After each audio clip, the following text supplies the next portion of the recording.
Good morning, everyone. Good morning, everyone. Good morning. All right. I'm Mike Franco. I am the manager of civic engagement, web, and social media at ideastream, and I'm going to hold the microphone so the cameras can hear me. I'm joined by Lawrence Daniel Caswell. He's the associate producer working with me in civic engagement, web, and social media, and Roger, who's assisting with some of the camera work today as well. So just wanted to let you know who the team was. We're here to have a conversation as part of a series that we're doing called Courting Justice Ohio. And Courting Justice is a series. It's not a media series necessarily. It's more an engagement series to talk about the effects of fines, fees, and bail, and the disproportionate effect that those have on people who are poor. And it's a series that really started back in December. Tavis Smiley came to town, and he held a big forum at the Idea Center that was televised nationally, talking about this topic, and he was talking with a bunch of judges. And then we're sort of carrying that along throughout the year, talking to different stakeholder groups. So we've talked to law students at Cleveland State University. We've talked to mental health caseworkers at the Centers for Families and Children. We had a municipal judge forum that Judge Montgomery, who I'll introduce in a minute, was a part of to talk about from the judge's perspective. And really today, we're here to talk with a lot of the stakeholders of the Ohio Transformation Fund. And Judy Wright of the Ohio Transformation Fund was very instrumental in helping pull all of us together, but really to hear from a lot of stakeholders, people who are working in the field, working on advocacy, working as funders of these topics around criminal justice. Bring us all together to really have a conversation, to get your viewpoint about how you view a lot of these issues. So that's why we're here. That's what we're talking about. In the galley over there, in the wings, we have a lot of staff of Lutheran Metropolitan Ministries, so thank you for joining us today and listening in. So the agenda for today is this. We're going to talk for about 30 minutes. We're going to cut it a little short. We're going to talk with 30 minutes with the panel. We're starting a little late. And then really leave another about 45 minutes with all of you here at the table, to really dig into the issue, to share your perspectives on how this affects you, your work, and what kind of things you're seeing around fines, fees, and bail. Let's see if anything else. We are recording this. The intention is not for broadcast. It's not going to be on radio. It's not going to be on television. But we will be posting it to our website along with all the other engagement sessions that we've conducted. And potentially, this may be used in some later video that we produce. But that's not the intention. We're really just trying to document the conversation here today.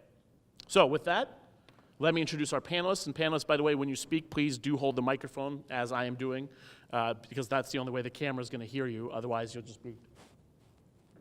The camera won't pick up what you're saying. It'll look weird. Okay. So to my left is Judge K.J. Montgomery. She is with Shaker Heights Municipal Court. Welcome, Judge. Then we have Mike Brickner. He is the Senior Policy Director with the American Civil Liberties Union, or ACLU. And we have Dr. Tony Miner. He is the Director of Advocacy here at Lutheran Metropolitan Ministry. So thank you so much for joining us. And the intention of this panel discussion is to really set up the topic so we all are coming at it from kind of the same place. We're not, all sort of, submitting our views in a general conversation coming from all over. We really have kind of a grounding in what we're talking about. So my first question is to Judge Montgomery. Judge, what is just the basics, the blocking and tackling? What is the judicial purpose of fines, fees, and bail? Why do they exist? Well, I think that, and I will say I've really appreciated being part of this, because I think that a lot of the public that is not really familiar with courts think that we are like czars, that we invent and empower and do what we feel is right or wrong within our own little fiefdoms. And the fact of the matter is that we are put into our offices by the legislature, in our case, of Ohio. And it is that legislature that decided to cause various crimes, various traffic matters, various housing matters to become crimes, citations, and to have various levels of penalties associated with them. Somewhere along the line, they decided how to staff the courts and how many cases we might hear annually. For example, we hear about 14,000 cases a year. I'm a single judge court. Cleveland Heights hears about 17,000 as a single judge court. So we're very busy. In this environment, we are then to hear cases, let's take something very silly sounding, but a stop sign violation that may carry penalties depending on where you are from, up to $1,000 or up to $150. And you are punishing someone for this behavior. We have dual purposes in our positions. One is to issue a punishment, and the other is to prevent recidivism, inspire that person not to do that again. In a very simplistic sense, I think, and again, just going with the easiest thing, the traffic matters, for example, what penalty more than dollars would you impose on someone who has broken a law? And clearly, speeding down a residential street can take a child's life. We know that. So it's not that they are frivolous, but the penalties that were associated generally by our legislatures for that were fines, and if not fines, perhaps jail in a more egregious situation, a drunk driving case, let's say. So we have been told that within that amount, let's say I can go up to $500 on a speeding citation. If I'm going to do that, what would be the fair and judicially correct thing to do would be to assess the person in front of me and to figure out what penalty is economically appropriate for that individual. Obviously, someone without a job and a family is going to be impacted much more dramatically than a doctor running from the Cleveland Clinic. And by the way, I love the doctors at the Cleveland Clinic, not disparaging them. But, you know, obviously, one-size justice does not fit all. And yet, with a one-judge court and 14,000 cases a year, one study said we should assess our penalties based on a percentage of their wage or a percentage of their earnings. We have 14,000 cases a year. I have 186 people in the courtroom on Wednesday. They didn't bring their tax returns. So again, in a judge's situation, we are trying to do justice. We are trying to have that justice appropriately impact and yet not overtly and hurt them too much. And so just to understand that, you know, the purpose of fines is obviously as a form of punishment. Fees are something the court, you know, just I guess tries to recoup its costs, or something that's actually determined statewide. Maybe you can help clarify. And then bail, as I understand it, is intended to release the person, assuming they're not a danger to themselves or to society, but ultimately to get them to show up for their court date. Right. So those are that's why all those various forms of monetary, penalty, if you will, exist. Well, and in addition to a fine, which goes to the community that wrote the citation, again, that's what our legislator decided, the state on every moving violation has various little funds, little sweet spots that they've decided that we must collect money for.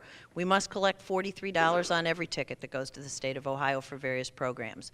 Then we must have court costs collected that go to our home municipality to pay for the operations of the courts. That's all, again, money driven. When the person doesn't show up for court, or initially on more serious charges where we are trying to determine whether they will be a threat to themselves or others, or whether they will not return to court, yes, we are setting bail. And generally in Ohio, and we are behind the times compared to other states, we have generally set money bails. And sometimes you can use a bail bondsman to help you, or you can post your own cash. Other times, you try to let that person out without a bond. Many times what happens to us is when they don't return, based on their distrust of the judicial system perhaps, based on their inability to get off work because their boss says, don't show up tomorrow, you've lost that part-time job. Or their just inability to get there. Their life hanging by such threads that their court just is not on their mind, they don't show up. What do we have to get them back? A warrant for their arrest that's attached to another bond. And one of the things that the municipal judges in Cuyahoga County have been reaching out to the county and asking for is right now we have bond, money bond or no bond. Other places with, including larger, like the Common Pleas Court, has intensive probation officers to call and remind people to come. They have house arrest monitors. They have ankle bracelets to remind people not to go certain places. We don't have those. And so again, if you don't have, by the way, those cost money. Just like working off a fine, if you want to do community service, costs supervision fees someone's got to monitor. So again, one of the things I've really appreciated about this is it's an opportunity for us to tell you what we would like to do and the tools that we have, which are really limited and probably outdated at this point in time. Well, we will certainly dig into that, and I'm sure many in this group have those things to share as well. Mike Brickner, I'm going to turn to you. So Judge Montgomery kind of set up for us the reason we have fines, fees, and bail in the first place, and the various mechanisms. You're sort of the, by my estimation, the statewide expert on why these things disproportionately affect the poor. Like what's sort of the intricacies that are happening here where supposedly these things are developed to punish everyone equally, but disproportionately the poor are just completely disproportionately affected by this. So can you share with us why that is? Absolutely. I think Judge Montgomery sets up how sometimes the justice system isn't driven by justice, but it's driven by money in a lot of cases. And that has now set up essentially two different justice systems, one for those who have means and one for those who do not. And so as you look on fines, fees, and bail, you can see how that impacts those individuals. So you look at a fine, and let's say Judge Montgomery and I are both speeding down 271, which I'm sure neither of us ever do, and we both get speeding tickets. If Judge Montgomery can pay off that $500 speeding ticket, she's done with that court. She may have to appear once, but that's it. If I, as a low-income person, am unable to pay that fine, then I have to potentially continue to report back to court. I have to be put on a payment plan. If I can't pay on that payment plan, or if I ever miss an appearance in court, and keep in mind, some courts are calling people back as frequently as every week or every other week to report on why they haven't paid off their fine yet, that is essentially setting me up to fail. Because eventually, as a just individual out there in the real world, I'm going to probably miss one of those court appearances, or I'm not going to be able to pay at some point. And that's going to lead to a warrant being issued for my arrest, and I'm going to end up back in jail. And that's what we found at the ACLU with our study on debtors' prisons, was that courts were routinely doing this across the state. And I believe many still are. Where they have individuals who cannot afford to pay their fines and they're being locked back up in jail. With the issue of fees, that is something separate. Again, it's not a criminal penalty, but what we can see in our justice system is for every service the courts and the police and anyone else in the justice system, our probation officers provide, there is a fee for that. There is some way that they are going to charge you for those services. So even as Judge Montgomery mentioned community service, oftentimes there's a fee associated with that. There are probation fees. There are fees to have a public defender. There are fees for just being in jail, being charged for the privilege of being locked up and getting a nightly fee as if you were staying in a Holiday Inn. And so we find individuals who come out of jail with hundreds or thousands of dollars worth of fees that they still owe to the court. Now, those individuals shouldn't be jailed for owing those fees because they're not a criminal penalty. But also imagine that those are fees that then private collections agencies are reporting for their credit. That they have collection people calling them constantly, that this is another debt that is following them around for their entire lives until they are able to pay it off. And so while we are not sending those individuals back to jail directly, we are making it harder for them to get a job, to get housing, to get education, to have hope in their lives. If we are taking hope away from people, we might as well just send them back to jail. And then lastly, with bail, again, that is oftentimes determined by the judge first sight. They go off of whatever the court's bail schedule oftentimes is. And what we can see again is that low-income people are treated differently than people who have means. That even if I am accused, and again, these are all people who have not been convicted of a crime, but accused of a more serious crime, and maybe I have a higher bail, if I'm rich, I can pay to get out. Maybe Judge Montgomery has been accused of a low-level crime, but she doesn't have any means, so she's going to stay in jail for longer. So the way that the bail system functions right now actually doesn't help public safety. It only serves to keep low-income people in. And we can see how that affects our overall communities because of the way the criminal justice system is already set up.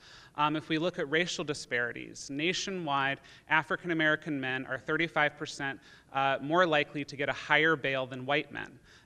Hispanic men are 19% more likely to get a higher bail than white men. And so we see how that impacts our communities, and we've set up this system where, again, people will spend weeks, sometimes months, until they're actually able to have their trial, get out of jail, and they haven't actually even been convicted of a crime as of yet. Thank you for that. And Tony, I want to turn to you as Director of Advocacy here at Lutheran Metropolitan Ministry to maybe share some of your perspectives on how you're seeing this play out, in a very real way. The judge sees folks in her courtroom, Mike studies this and deals with this sort of at the policy level. You're a Director of Advocacy. How does this play in your world? Yes, thank you. I'm very honored to be here today. I think this issue speaks to who we are as a people and who we are as a society. I think the role of government is it not to bring order in the midst of what could be chaos, but I believe it's also to help its residents improve the quality of their lives and to set pathways for success. Certainly, these types of policies, fees, fines, and bails, really reflect the punitive and the abusive side of government. It's very, very clear that in some governments, some local governments, they're really using these fees and fines to balance their budgets off the backs of working people, and it has a very draconian impact upon the poor. They're filling budget holes.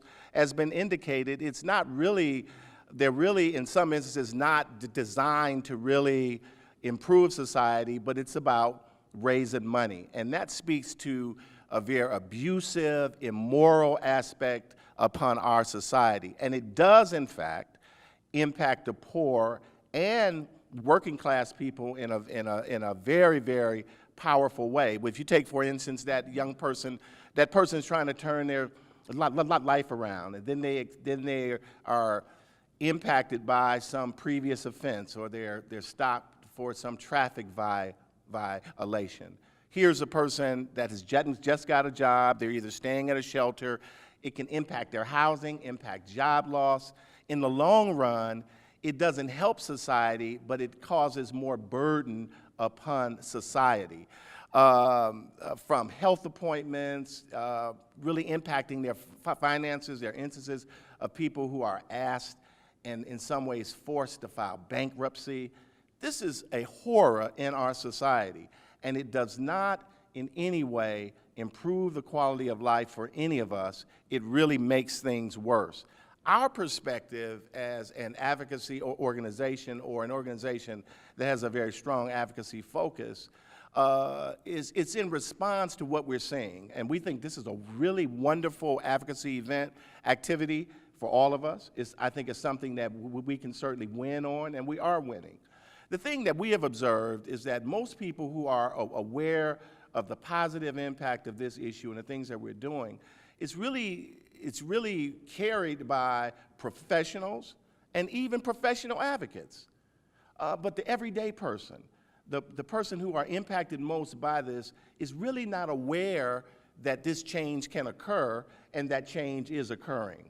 And so the pathway that we're taking is to take this action, take this advocacy to everyday people. We've hosted a number of forums in the general community, attempting to talk to everyday people about it. We're about to launch a 1,000-person conversation program where this summer we hope to talk to 1,000 everyday people about this issue and invite them to join us in this work of advocacy, especially within their community. If it's Cleveland Heights, Maple Heights, Garfield Heights, where this issue really impacts people every day. I think we can win, but it's about building a movement that involves all people. Thank you for that, Tony. Mike, I'm going to turn back to you for 1 second. There's something you've said in prior forums about just the, every year there's an increase in criminalization of various things, and so if you can speak to that where, every year there's more laws added that create more criminal acts, which are then punitive and have to be assessed and have to be, so can you just speak to, like, in the last legislative session, some of those things that you've mentioned before? Sure, and I think Judge Montgomery was sort of suggesting this as well in her comments, in that, we have criminalized a whole range of things that didn't used to be criminalized 40 or 50 years ago, or we've raised the punishments quite a bit from where they used to be decades ago. A lot of times I talk about this in the context of our state prison system. Our state prison system is also rife with problems. We have a system built for about 36,000 people, and we have 51,000 in there right now. But if you look at our state jail system, where lower level people are held, we have about between 20 to 22,000 people housed in our state jail system every single day here in the state of Ohio. And about 30% of those individuals haven't actually been convicted of a crime. So if you're looking at the issue of bail reform, we have a lot of people who are innocent, who are sitting in jail for really no reason. But if you look at our state criminal code, we have created a system, a criminal justice system that we as taxpayers don't want to pay for, essentially. That we have allowed our state legislature to add more and more crimes to the code, to raise the penalties, so that we have just a voluminous code, that people can be criminalized for even very minor things. If you're eating food over on the RTA, you can be criminalized for that. I think that that's ridiculous. We also see then where legislators are actually incentivized to continue to bring these types of laws to the forefront. Because again, we as a society have operated under this tough on crime mentality. I think that that has started to change some in many areas of our state and many areas of our country. But as politicians who are trying to get elected, there's still a political benefit, real or imagined, for them in producing these bills. So we saw in the last Ohio General Assembly, we counted 1 in 10 bills that were introduced in our last legislature had some sort of new criminal sentencing law, whether that be something completely new that was criminalized or some sort of increase in penalty. So we are looking at a deluge of new things that are being criminalized, new reasons for people to end up in the criminal justice system. And at the same time, then we're funneling all of those people into these courts. And so Judge Montgomery has 14,000 cases that she has to sift through every year. And we are also not giving the courts the actual funding that they need to do that work. We as the taxpayers have said, okay, we want you to criminalize all of this stuff. We've said that by electing politicians who continue to pass these types of bills. And now we're passing the buck on to the courts, and they are vastly overwhelmed and can't deal with that deluge of cases. And so part of this discussion, I think, as well, has to be how can we right-size the criminal justice system, that there should be things that are decriminalized, that there should be things that are moved down the system, that can be handled with a simple ticket so that a person never has to show up in court, or is not a felony but is only a misdemeanor. And so we have to look at also changing the way that our laws are written as well, and the ways that our politicians act around these issues too. Yeah, please. And well, I was going to turn to you next to talk about who's doing what, because you've been on some committees, but So Well, you know, respond and, yeah. thank you. One of the problems that we have is that courts don't make the laws. We are there to, when a law or case is brought to us, we must adjudicate it. And so you are so right. I mean, whether they are dog at large or, you know, I think that somewhere along the line, people have gotten the mentality that we can legislate respect and civility amongst our society, and we can't do that. And the other thing that happens to us is, just as he said, believe it or not, if you cannot afford an attorney, they charge you $25 to ask for a lawyer. Not my law, it's the state's law. And I can only suspend that if I find that the person is indigent. And the state says that unless we suspend all fines and fees on a criminal case, we can't suspend one portion of that fee. The state wants its money.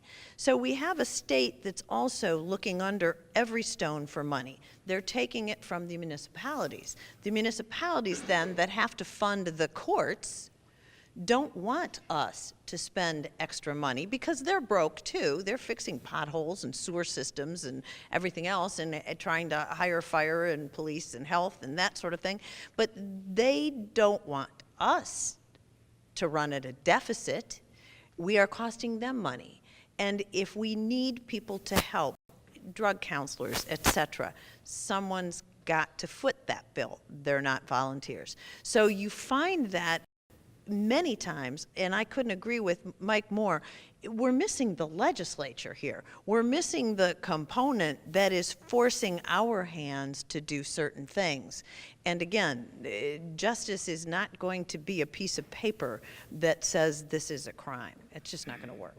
And so I want to switch the conversation. Eventually, we're going to start to get all of you involved here in a minute. Who's doing what? So, Tony, you know, you work on advocacy. What exactly are you doing? What kind of advocacy work are you doing? And then I'm going to come back to you, Judge, to talk about the committees and the things going on. Well, I think it speaks to what was just said. I mean, I think in a word, what we're doing is trying to build power among everyday people. And it's about education and it's about awareness. And the biggest hurdle is really overcoming the hopelessness and despair where people do not believe that things can change, right? And so that's why the education becomes so important, but it's also about organizing people and then bringing before them certain policies and bills and things that they can take action on. And what is most important is to let people that are holding office, that they're there to represent the people. And it is important, the whole power dynamic is so very, very important because people, apparently in some instances, when they hold office, they begin to lose, in some instances, their primary purpose. And so in closing here, our main goal is to stay connected to the policy people and to bring the strength of what we bring as an organization, and that is being in touch with everyday people, giving them the hope and opportunity to bring about change. Judge Montgomery, can you speak to some of the work that's happening in Cuyahoga County with respect to try to reform around these issues? Right. Well, you know, we can say what we want about getting a bad rap in the Plain Dealer. I know my name's been there more times than I'd like. But the fact is that at least between our media, events like this that are so much more open and engaging, at least we are becoming forced to look at the criminal justice system. And in Cuyahoga County right now, there are at least 3 efforts going. Our county executive has asked that judicial reform be looked at, specifically with reference to bail. Now, by the way, they staff the county jail. They are the funders for things like ankle bracelets in lieu of jail cells, treatment beds in lieu of incarceration. So it is great to have them engaged, but they have been in the forefront talking about bail. Additionally, Judge Russo, the presiding and administrative judge of Common Pleas Court, has started an entire judicial process in an effort to, again, sort of say, here's what judges can do and here's what judges can't do, as much as they might like to, but then causing a look at the criminal justice reform needs that we have. And finally, for example, Judge Adrian, the administrative judge of the Cleveland Municipal Court, has engaged the Arnold Foundation, which is a cutting-edge nonprofit organization that is working nationally to come up with bail reform models that use other than money bail and truly use a tested tool to determine who belongs in jail pre-trial, pre-adjudication of guilt, and who doesn't. So the good news is we have that and forums like this. Great. Mike, it looks like you Yeah, want to weigh in. I just wanted to add, too, with Cuyahoga County, I also serve on the bail task force for the Court of Common Pleas, and we actually have just signed a contract to study Cuyahoga County bail system through the Pretrial Justice Institute, which is another major national nonprofit that focuses on pretrial solutions. And this will be really helpful because I think all of us sitting around this table can say, yes, bail is a problem here in Cuyahoga County. But when we started getting together as a committee, many of us found that the data just didn't exist. And I think that that's a problem for criminal justice work around the state, is that many of us can point to a lot of issues that we know exist, but then because of the way that data is or is not collected here in the state of Ohio, it's hard to prove it. And so we're going to be having the Pretrial Justice Institute coming into Cuyahoga County, doing some study of what's going on here and making recommendations so that, you know, we have data to back up the things that we want to see the system do and reform. Might I just, and by the way, he needed, that movement needed the suburban court's approval within 1 day. And I mean, just to show you, this is not something where we're sticking our feet in the cement and say we won't move, but within 1 day, we got all but one court, and the only reason you didn't get the final one was because the judge was out of town. So, I mean, you have an engaged, I think if there's one good vibe I pick up, is that the courts are engaged, we are interested, and we want things to be better.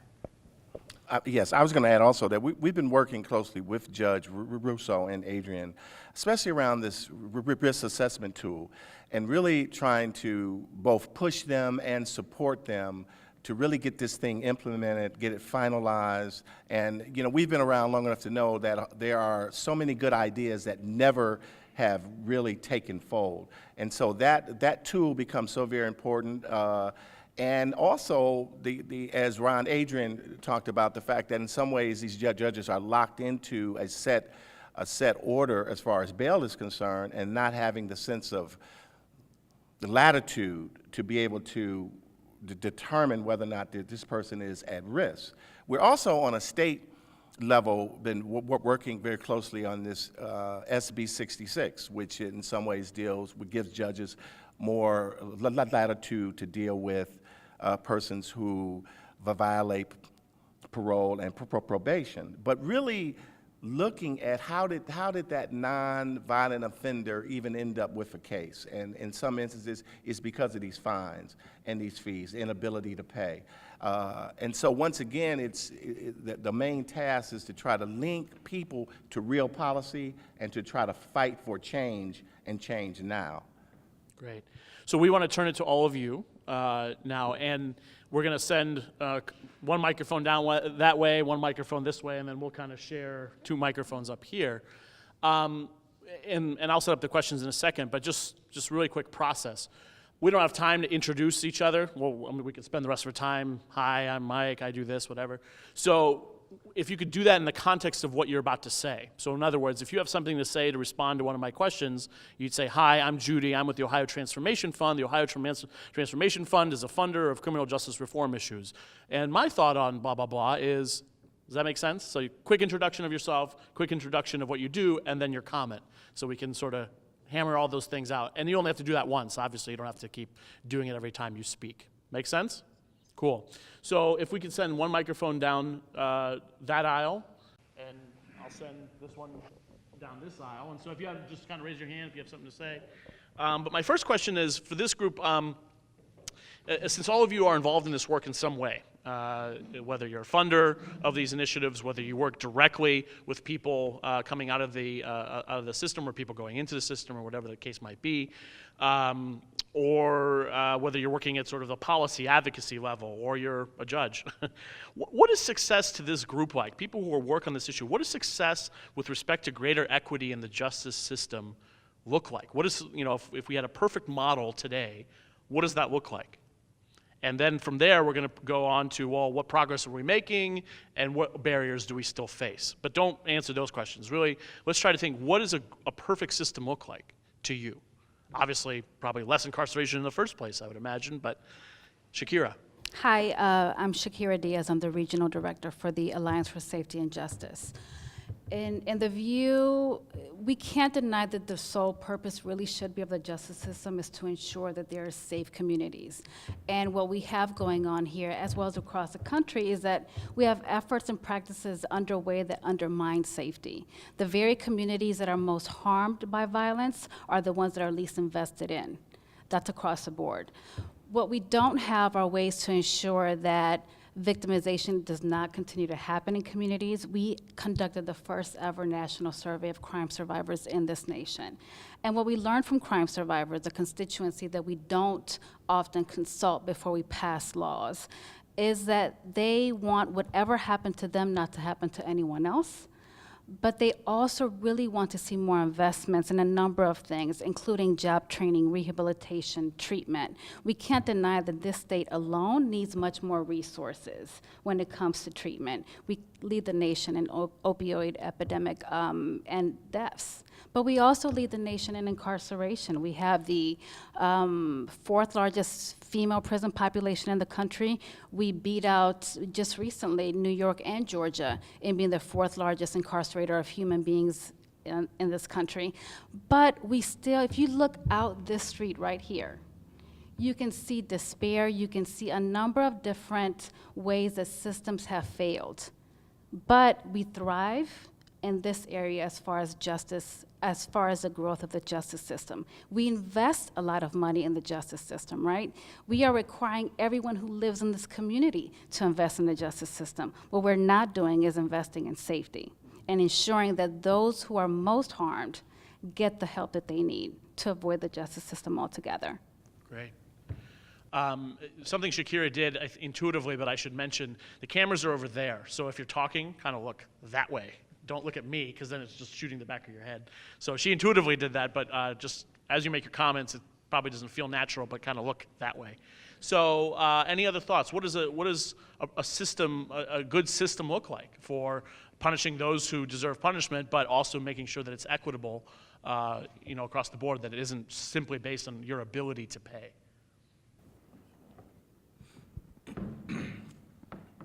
My name is DeMario Cooper. I'm the Executive Director of the Ohio Organizing Collaborative.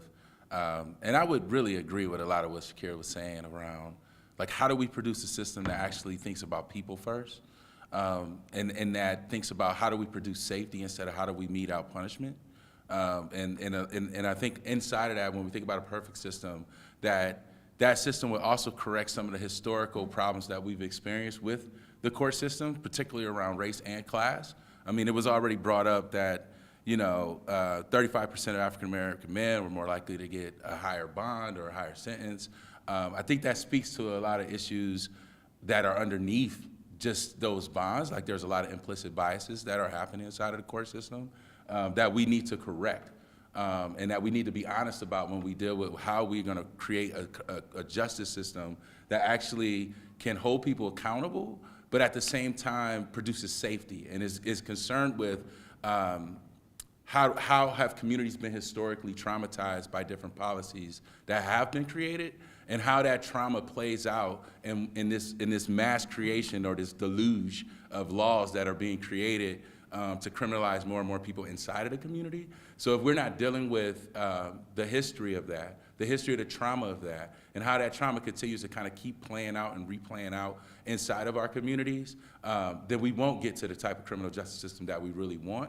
Our organization's goal is to improve the lives of everyday Ohioans. That is like the mission of the Ohio Organizing Collaborative. We believe the only way that we can do that is by involving folks who are closest to the pain and are most directly impacted by the things that we need to change in order to do that. So I think part of the criminal justice system also needs to include folks who are in these high victim areas and folks who are most likely to be victims of crime, and include what they want to happen in their communities into the decision-making process inside of courts, so that then we have a more informed relationship, and that there can be a symbiotic relationship between the court and the community.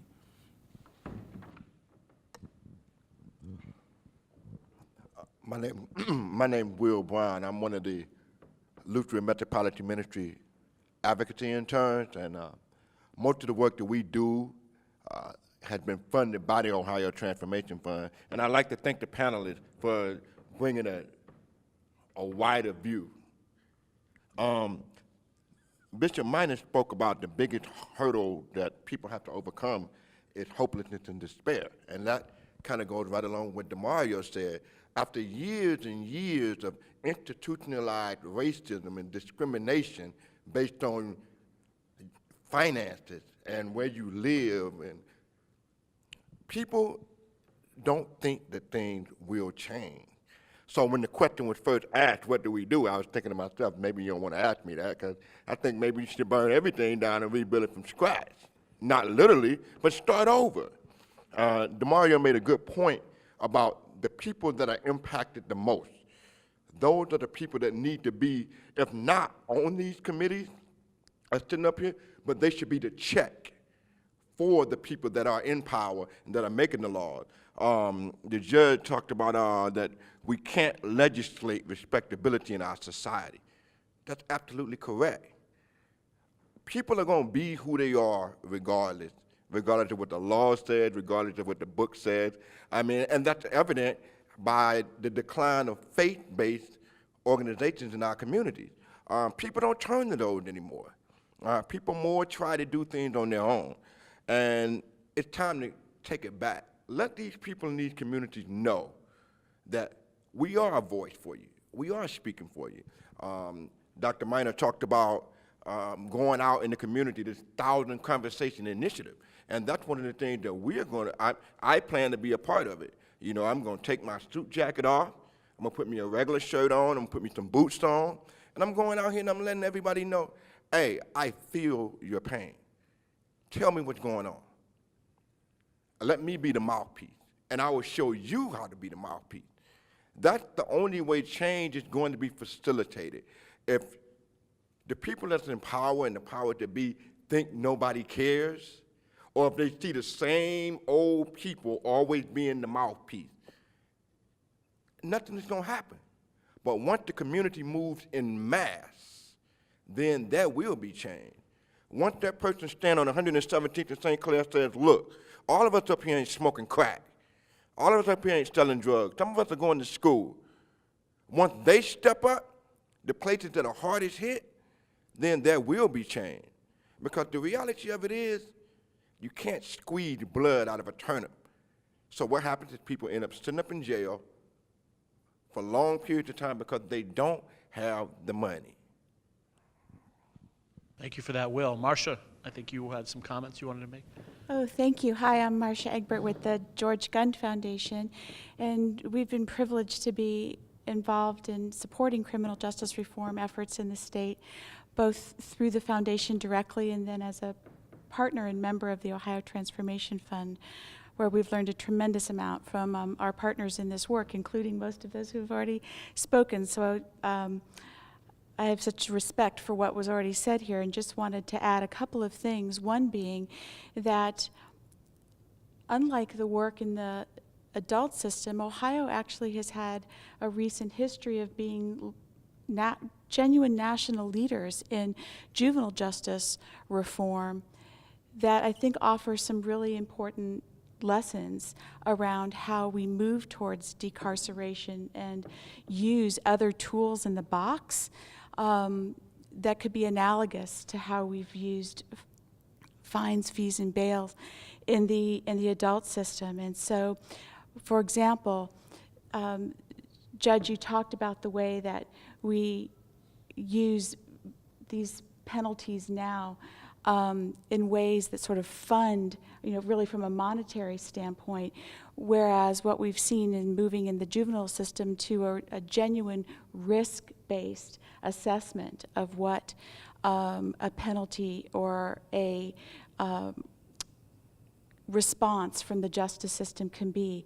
And so I know there are tremendous experiments underway in Ohio around moving from a monetary system to a risk-based system that really gets at the genuine potential for doing things differently. And so I hope that we would be able to do more of that in the adult system as well. And then also just this notion of the fact that there are terrific community-based alternatives to secure detention that this community has been a leader in, and other communities around Ohio that have shown that there really are other ways of addressing the problem at hand that are based off of community-based interventions like Mr. Brown was talking about just a minute ago, that we've only really had the tip of the iceberg on in the adult system, that we hope that we could do more on. And then the last thing I'll say is that in this community we have such an incredible history of advocacy and standing up to speak truth to power in so many ways, not enough, but a powerful history. And I think about what we all read over the weekend or at the end of last week around the new directives from our new U.S. Attorney General, that in article after article or commentary after commentary indicates really flies in the face of what really folks from all points on the political spectrum are saying about in moving away from this tough on crime to being much smarter on how we respond to crime, and that this is a moment that calls for advocacy to say to really our top law enforcement official, what you're proposing looks very different in theory than the practice that communities in this town, in this state, in this country are saying is really the right response, the better response, the smarter response to how we deal with folks coming into the justice system. So whether it's fine, fees, and bails, or whether it's actual penalties that would incur jail time, this is a moment where we have a chance to stand up and say, we have a different experience, we think that a different way is the right way to go, and that's not a political response, it's a practical response based on the work done here. Thank you, Marcia. Fred, looks like you have a comment. Fred Bolliton with the Cuyahoga County Office of Reentry. One of the things that Will said is get out and get the people organized. One of the things that I think we need to do in terms of advocacy really is to get not those people who are affected, not those people who understand, but the nice community to understand, to get them to see what the problem is and recognize that if the problem doesn't change, first of all, they're going to be paying a lot for it too, and that gets their attention. But most people don't really understand the full effect of the problem. You were talking about like the costs that build up when you're in the jail and waiting for trial and things like that. But people don't stop to think of the full implication, because I'm low income, I've got a job, I'm trying to make ends meet, I'm just getting by. I get accused of something, I haven't been tried anything yet, I can't make bail. Okay, well, guess what? That means I can't get to work, which means my job is gone, which means I'm in jail, I'm not paying my rent. Means by the time I'm even get to trial, I'm evicted from there. I've been trying to support my kids. Well, guess what? I don't have the money. I am now in arrearages for child support. Guess what? The child support agency isn't happy about that because their funding is based on the amount, the percentage of child support that they're collecting, so they're hurting too. So the problem is much bigger than just, oh, they're sitting in jail and they're going to have all these fees and things like that. And what it does to their credit, you said it's on their credit report. It affects their credit score if they have anything on their record. And that doesn't even begin to touch what most people, including attorneys, don't seem to understand, and that is, if someone is charged with something and they are acquitted or the charges are dropped or whatever, that is still on their record. It doesn't automatically get sealed, and people don't know that, and therefore they're surprised one day when they apply for a job and all of a sudden it becomes a problem because, hey, there's this record against you. Hey, well, I didn't do anything wrong. They dropped the charges. They had the wrong person from the beginning. Well, the employer doesn't know that. They just sees what happens on the background report, and that's going to have a long time lasting effect. And so all of these things are problems that if we can get the overall community to understand, we can get more cooperation or less opposition. A lot of the politicians are afraid to change things because they're faced with re-election, and they don't want Willie Horton type situations to come up. So I think that's really important, and we'll go to Ed in a second, but I'm curious to hear from all of you. Whenever ideastream posts or does any kind of production around this, and we post something to social media, you know, you sort of get two camps of people, kind of, I would say, along the lines of conservatives and liberals, or people who see things as systemic versus at the individual level. And so a lot of us, I think, in the room see the intricacies and the interweaving of these things as systemic and historical and all this kind of stuff. But how do you reach and how do you speak, and get people to understand who really see it as a moral failing, where fundamentally they say you shouldn't have done the crime in the first place. You don't want to have to deal with fines and fees, and you don't want to have to lose your job. You shouldn't have done the crime. So they see it as a moral individual failing. How do we reach folks that think that way and feel that way? Because I didn't commit a crime, I didn't go to jail, I don't have these problems, so you should do the same. So how do we reach folks like that? It's pretty fundamental, because it shapes that public perception is what gets people elected, who shape the laws and so on. So how do we reach folks like that? I'm just curious your thoughts on that. Sure. How you doing? Peter Witt from Enlightenment Consulting Group. Can you hear me? Good. Oh, I'm supposed to talk over there. Anyway, so based on your question and your response, the first thing I say in that metaphor is often in our moral fabric, there's a word called forgiveness. And many people often are using that as in a daily being in life. So when you think about criminals or someone saying, hey, that was a choice point, I think we have to recognize the simple fact that while there may be choices, there's still a systemic dynamic you cannot get away from, and you have to be prepared to address that systemic dynamic by looking at opportunity and infrastructure.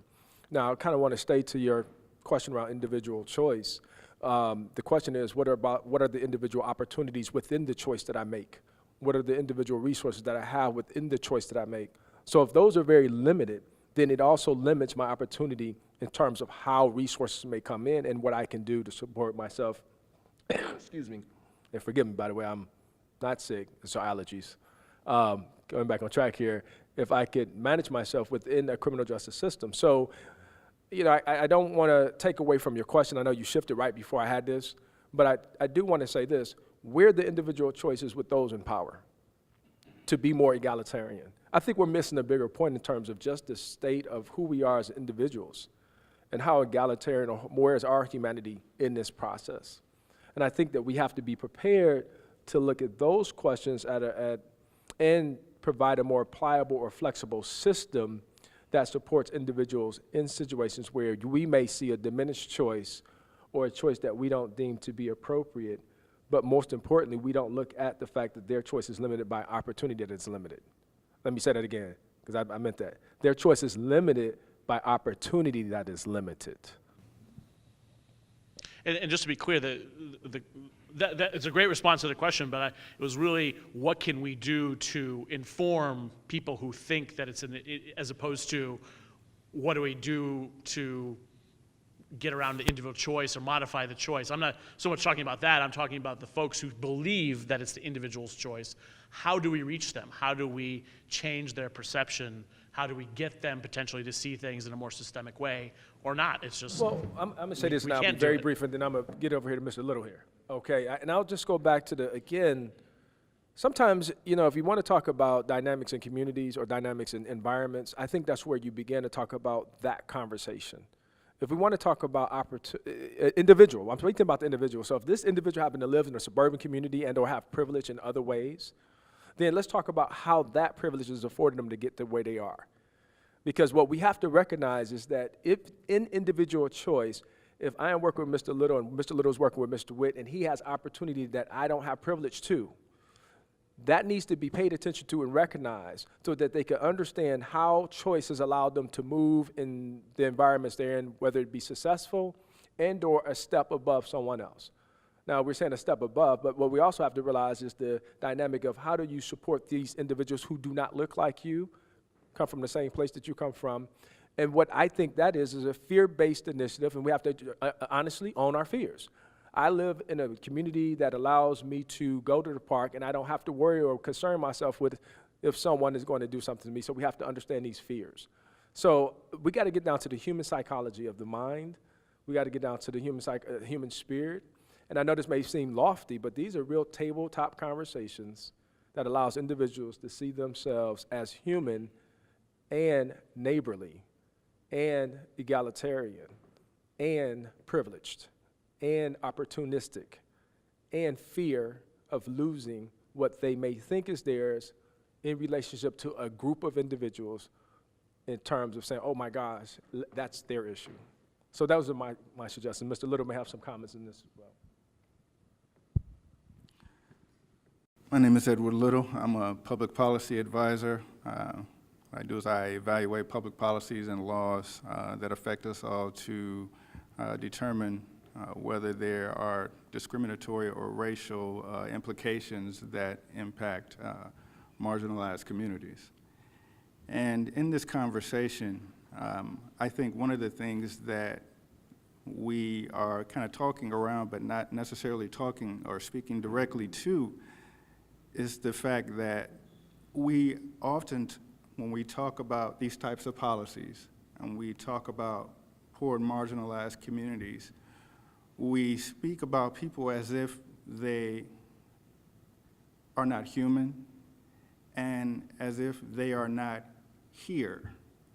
And we have a responsibility to fix things for them because they don't have the ability to govern or fix things for themselves. And it's a very elitist mentality. And it's based in this idea that, we are better than, and we have the solutions.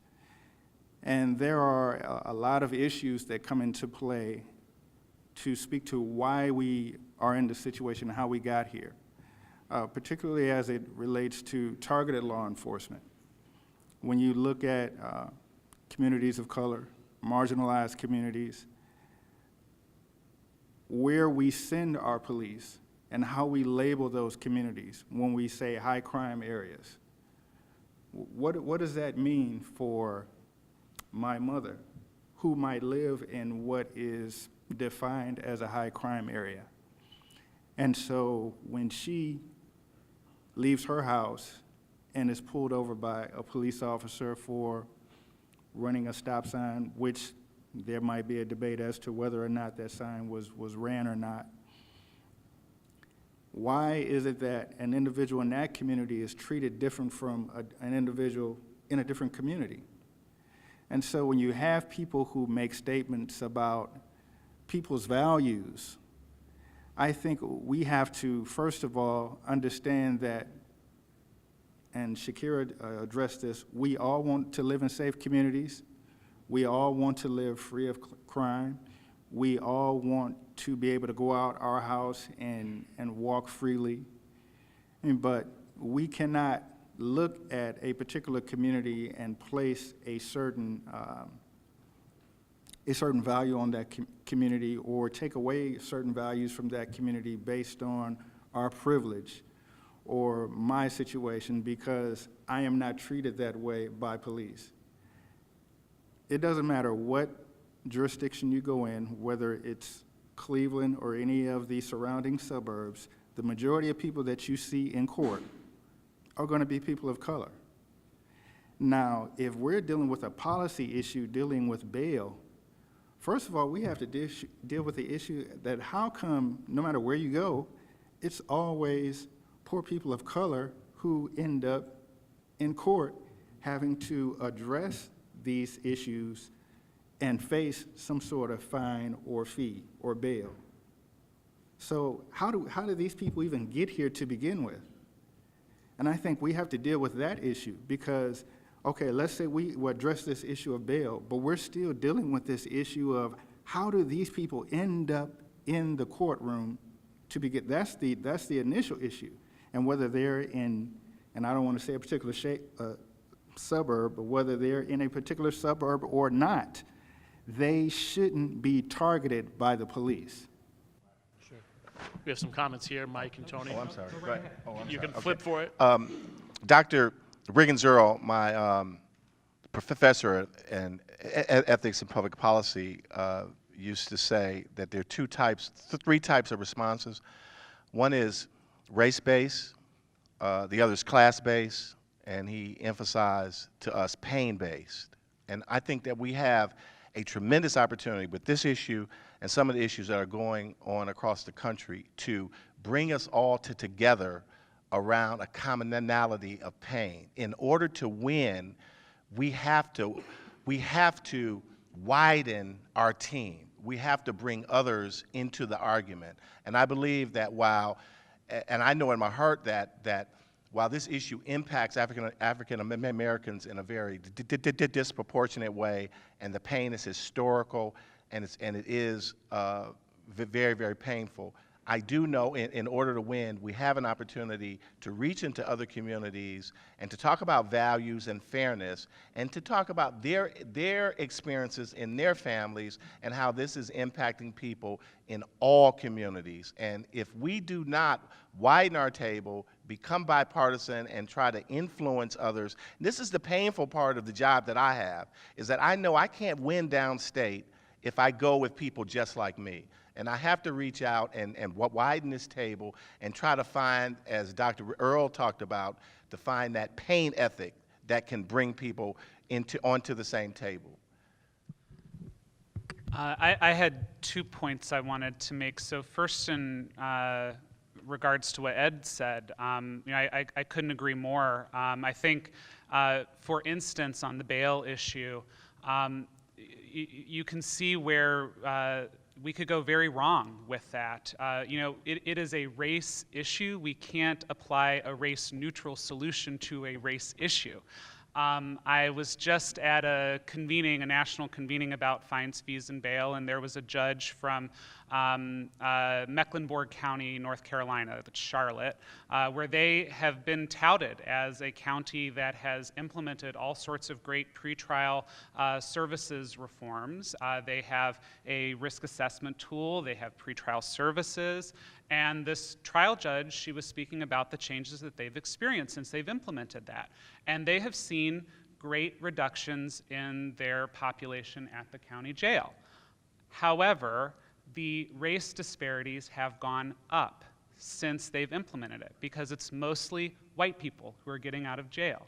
And they did nothing to address implicit bias in the court. They did no training. They didn't have any kind of accountability or oversight for race disparities. And they didn't look outside of the court system. They didn't engage the police department as to why they were arresting more African Americans than white people. They weren't working with the prosecutors.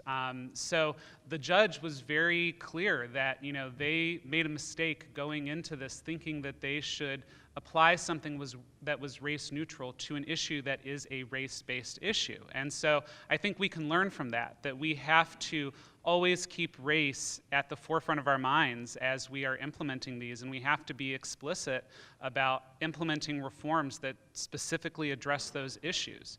And I think that that's true for bail, but for any criminal justice issue that we're doing. If we change our criminal sentencing laws at the state level and get 10,000 more people out of jail, but the vast majority of them are white folks, and we actually increase the racial disparities, I would not consider that success. That's not the society that I want to live in. And so we have to keep that at the forefront of our minds. On the other question about how we reach out to more people and how we talk about this issue. I would say, I mean, I've been at the ACLU for 13 years. I think the conversation is changing. That talking about criminal justice issues is easier now, that more people are getting onto the boat, so to speak, for this issue. I think there's a couple different reasons for that. I think, first of all, the system is maybe a victim of its own success, so to speak, in that 40 or 50 years ago, a lot of people didn't know someone who had a felony conviction. Now, you go to a room and just about everybody has someone in their life who has been convicted of a felony. And so now that's not such a scary thing anymore. It's like, oh, well, someone who's been convicted of a felony, that's my neighbor, that's my best friend, that's my uncle, that's my family member. And so it's, I think, helped to create more understanding and empathy and humanizing of who is actually in the criminal justice system. I think we as advocates need to do more of that, more of talking about who is really captured in the criminal justice system, who's impacted by it, and making sure that the public really understands who these individuals are. I think the other thing that we can do, and I've seen this, because there are some people out there who will never show empathy to the people in the criminal justice system, but there are also a lot of people out there who may not show empathy, but want their tax dollars spent the right way and want to do things that are going to actually be effective. If we look at, for instance, like the war on drugs, you know, I can't point to a single bigger colossal failure of American public policy in the last 50 years. I think that's the biggest one. And now we have an attorney general who's doubling down on it again, and a General Assembly that is continuing to pass laws right now to ramp up the war on drugs. And so we also have to talk from a data-driven way and talk about how these policies have failed our communities so that we can appeal to people's brains, to their hearts, but also to their wallets. And, you know, of course, I want people to have empathy. I want them to come in because they care about people from the system. But some folks we're only going to get because maybe they care about how those tax dollars are spent. Me personally, I will take them in any way I can get them. Judge Montgomery, and then Michael will go to you. Well, you know, and one of the things, and the point Ed made, you know, what we do see in our courtroom, guilt, let's make an assumption that more than 75% of the individuals charged in court have actually committed their crime, whether it's a theft or an assault or a traffic offense. What I feel very fortunate about is the fact that I actually get to speak with these human beings. And what I do see is the first person, I think it was out of your mouth, the first thing I see is hopelessness. And the first thing I see after that is an economic, you're just stuck in a vortex. But, and I come from a music background, that song, Make Them Hear You. We're all the choir. We are the choir. I'm Caucasian, duh. I live in Shaker Heights. I grew up in Lake County. For me to engage my friends and the people that I would have influence over to be interested in this topic, I am only beginning to see because of the opiate crisis. Because now there's somebody charged, they've broken into grandma's house out of their despair to get more opiates in fill in the blank, Bay Village and Chagrin Falls. Now there's a reason to engage in the criminal justice system as opposed to having that old historical view of it's us versus the criminals. And so I think you hit it on the head. There never used to be felons in our families. Well, guess what? Now there are. And that's not a good thing. I'm not happy about it, don't get me wrong. But part of what I hear, all of us hear, that worries me so much, Mike, is you read those comments to these articles, you know, don't want to do the time, don't do the crime. They don't want to engage, they don't want to understand, they don't want to humanize. And if there's one thing will be forever so thankful for, is I get to engage and I get to actually meet human beings and listen to their stories and try to help them out. Thanks. I'm Mike Shields. I'm a researcher at Policy Matters, Ohio. And what my organization does is research and advocacy to make Ohio a more inclusive state and an economy where everybody can really thrive. So I've been doing some research on criminal justice, and I've also, for a long time, done research on the workforce and on labor markets. One of the ways that we work to change policies is to sort of arm people with the facts. And one of the realities that we really have to confront when it comes to our criminal justice system right now is that our criminal justice system damages people. You know, it actually, it diminishes the quality of the workforce. If I have a criminal conviction and I might get arrested and sent back to jail because I couldn't pay a fine, then I'm a less reliable employee. And if that actually happens to me, you know, if I lose my job as a result of that, I have fewer resources to invest certainly in my community, but also in my family. I'm a less involved parent. My ability to support my family has been damaged by that. And so I think one thing that we really have to look at is what are the consequences, really, of the policies that we've implemented? You know, we can't look at this like it's some sort of grand moral failing on the part of individuals. Our incarceration rates over 4 decades have increased 7-fold.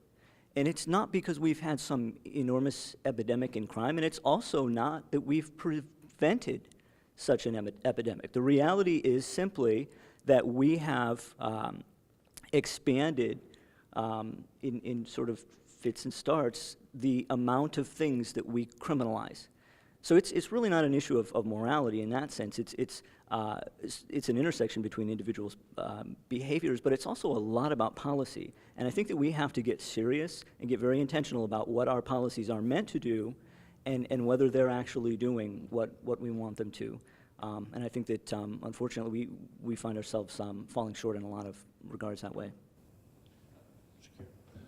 So Michael's remarks really are a great segue into, I just want to provide 2 real quick examples. I'm very fortunate in that I'm able to work in different states around the country to meet people who, like me, live in those communities that are most impacted by violence, but have been divested from, right? I've worked with a woman who lives in Chicago whose son was killed. And for her, she has said something very profound, which is, justice for me is not for this person, the person who killed her son, to spend the rest of his life in prison. Justice is for me is him being able to contribute to society in ways that he never imagined. I'm also fortunate in working with a woman from Cleveland. When we talk about your question about how do we get folks to look beyond the individual and add systems, I want to raise a really critical example. In this city, dating back to 1950, rape kits were not tested. So we prioritize a number of minor things, minor drug possession, jaywalking, just very minute things that really have no impact in our public safety analysis, right? Mind you, a woman, I'm going to say this as the only woman of color sitting here. I'm in jeopardy, and I had been in jeopardy of walking outside of my home and being completely ignored when I was a victim of a crime. And those were choices that the system made to prioritize a number of other minor offenses to get people caught up in the system, right? Meanwhile, thousands and thousands and thousands of women from this city, and girls and boys and men, were sexually assaulted, and no one bothered to prioritize the testing of those rape kits. So when we look at public safety, let's be really honest about the fact that this isn't about morality. It isn't about, teaching people to do the right thing. It isn't about any of that. It's about who we value, right? And who we want to invest in their safety. What we've done for the last several decades is take away from public health and mental health and education to invest in this justice system, but not in the interest of safety. It's actually been in the interest of growing this system. And what we know now is that all of us are touched by this, right? That we need to invest more in growing those protective systems to ensure that we are making sure that everyone has an opportunity to live in a safe community. We have known a great deal of trauma, but we are not working to deploy mental health counselors in communities that experience high rates of trauma. There are a lot of children in this community that have lost a sibling or a loved one to gun violence. Where is the deployment to help those children? That doesn't happen. We have seen a deployment of metal detectors in schools, but we haven't seen a deployment of counselors in schools. How are we making sure that parents are well positioned to make sure that they're caring for their children, that we are healing communities from harm? We're not investing in that. Instead, and we're also not being very thoughtful about decisions about incarceration, whether that is a community-based program, whether that is jail, whether that is prison. Some people who are caught up in the system, that is not the right option for any of them. Sometimes they're only in that system because of who they are and where they live, right? So how do we ensure that we are creating safety nets to ensure that our communities are safe? All of our communities are safe, and that's where our investments need to go. That's what the justice system, along with every other system interlocked and involved in this, needs to move toward, is increasing safety, not the justice system, not incarceration rates. We need to work towards being intentional about safety and not ignoring and turning a blind eye to the harm that people have experienced. And those are systemic choices. So we are at time. However, there's a couple folks who haven't spoken. Looks like one of them. Are you going to say something? So would love to hear from anyone who hasn't spoken yet, and then maybe close out with one last comment. We're at 12:30. If we can finish by 12:35, 12:40, and then Bob, I think, from Lutheran Metropolitan Ministry will say some words, and we'll go to lunch. So. I'll be brief. Thank you. My name is John Guest. I'm with Philanthropy Ohio, a statewide network of the grant-making community, helping them through advocacy work and opportunities to engage in their communities and make those changes, as well as hopefully being better and smarter grant makers. So things we've talked about, data, engaging with the ultimate beneficiaries of your work, et cetera. But my point, to answer your question, Mike, of how do you get folks to the table and in the conversation who used to say it's us versus them, they shouldn't have made the crime. I think you have to find, and this was alluded to in the judge's most recent comments, that this is about finding the individual's self-interest, and where does that intersect with our opportunity to engage in this work. So it is the person in Bay Village whose grandmother had the house broken into. It is someone who isn't feeling comfortable walking out of their house because of what has happened in their community or what action has not been taken by government. So finding those, this isn't about altruism. We don't need that. Some people are altruistic in philanthropy, deriving from brotherly love. That is great, and it's great that people have given their resources, their time, their thought, their careers to engage in work to help other individuals in the community because they just want to be forgiving. But I really think it's just about finding that self-interest. Where does that intersect with the work that we're trying to do? And that is where you start to make gains. The work of getting out to talk to the everyday man, the 1,000 people, that is also very important work because these are ultimate beneficiaries in many ways in traditional thinking. But the new way we connect folks that maybe are coming to the table for the first time is how do you make strange bedfellows because they're now impacted in different ways than just almost getting hit by a car speeding by. Judy, Chrissy, nothing? No comments? Okay. DeMario, I think you, or Fred, I'm sorry, Will. Close us out. I want to thank the judge for bringing up, I was about to actually bring that up, that the opiate crisis, as damaging and as much pain as it has brought, can be the common denominator to what Fred and I spoke about earlier, about bringing the two sides together. Because now the people who look down on criminals are beginning to see that criminal conduct is always mitigated by what Bishop talked about earlier, trying to overcome some form of hopelessness and despair. And hopelessness and despair are not always created by bad living conditions. Sometimes it's just because somebody hasn't been paid attention to, because these parents have worked so hard to create a great future for their children, the parents in the suburbs, that the children don't get the parental attention they like. that they want, and so they turn to drugs, and they turn to alcohol, and they turn to acts of crime as a way of protesting. And so now we have a common ground to bring both sides together, because these parents know that they didn't raise their kid to be criminal. They didn't raise their kid to become drug addicts.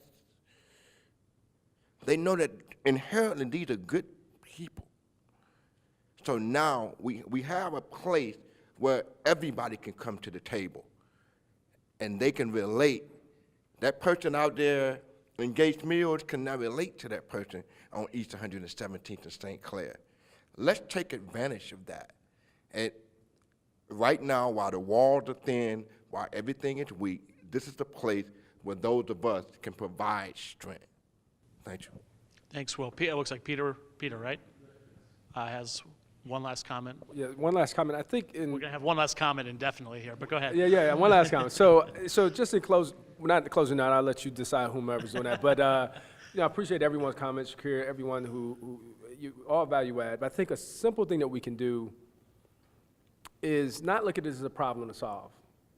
I think we see it as a problem to solve, and it is in some respects, but it's also about supplementing our thinking. We think it's either this way or that way. It's either right and or wrong. I think if we put an and in this, it is this and it is something else, it may allow us to expand our thinking in terms of how we see the challenges in a way that may be, and I'll go back to my word, more humanitarian. The one other comment I would say is, even if we look at the microcosm reflection of this room, and you look at the comments that came from the individuals, it reflects the experiences of people, whether it be themselves and or their families. And so I think even in small comments, and I'm going to jump back up here, when you talk about the last 50 years, how many people have been impacted by as felonies, the question has to be, why is that? So in communities of color, they've been talking about this for many, many years.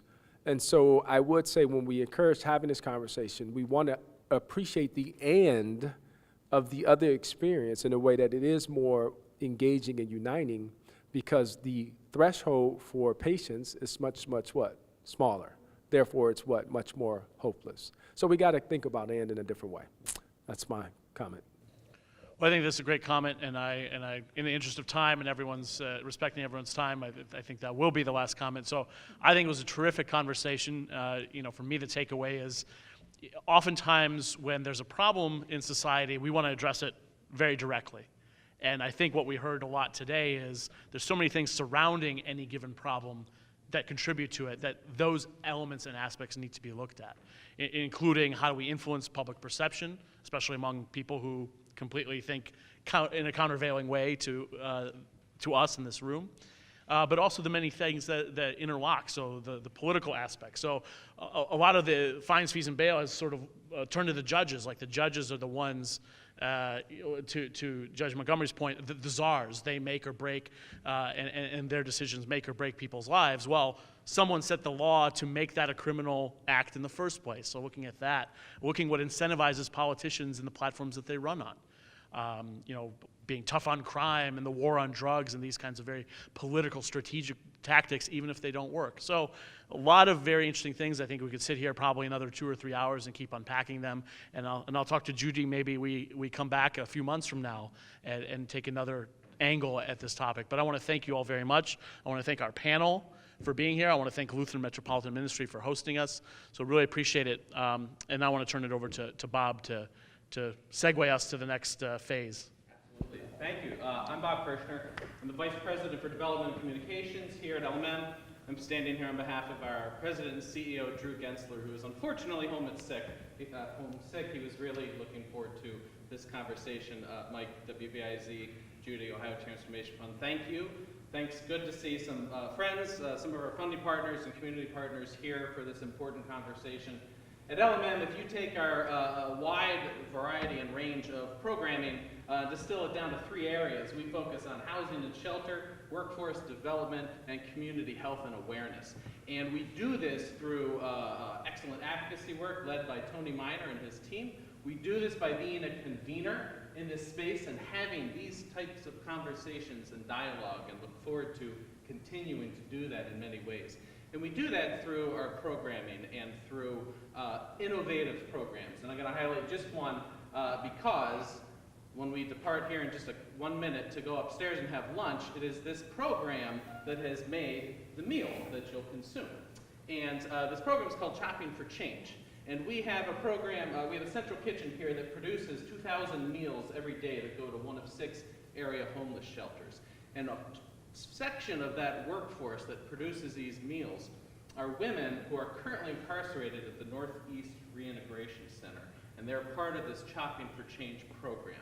This program came out of a what-if conversation where our friends at the Ohio Department of Rehabilitation and Correction and some of our programming staff here said, what if we could have access to and train and work with the women before they're released from incarceration? So we're the only site in the state of Ohio, perhaps the country, where currently incarcerated women are released to civilian custody Monday through Friday for counseling, therapy, reentry preparation, hard skill development with culinary training, and then actual hands-on work in our central kitchen, so that at the time of their release, they are prepared and ready to re-enter community as returning citizens and go on and get employment and begin a new life. So they're remarkable women. They're inspirational to me. I know many of my staff partners will say the exact same thing. And we're a little over a year into this program. The food, you'll see, is wonderful. It's beautiful. They prepared it all. So thank you. Look forward to continuing the conversation as we head upstairs. So just immediately out to the right, there's a staircase just up one floor. There's also an elevator available if you prefer to take that. And then there'll be one of our staff up there just directing the right way. Thank you so much.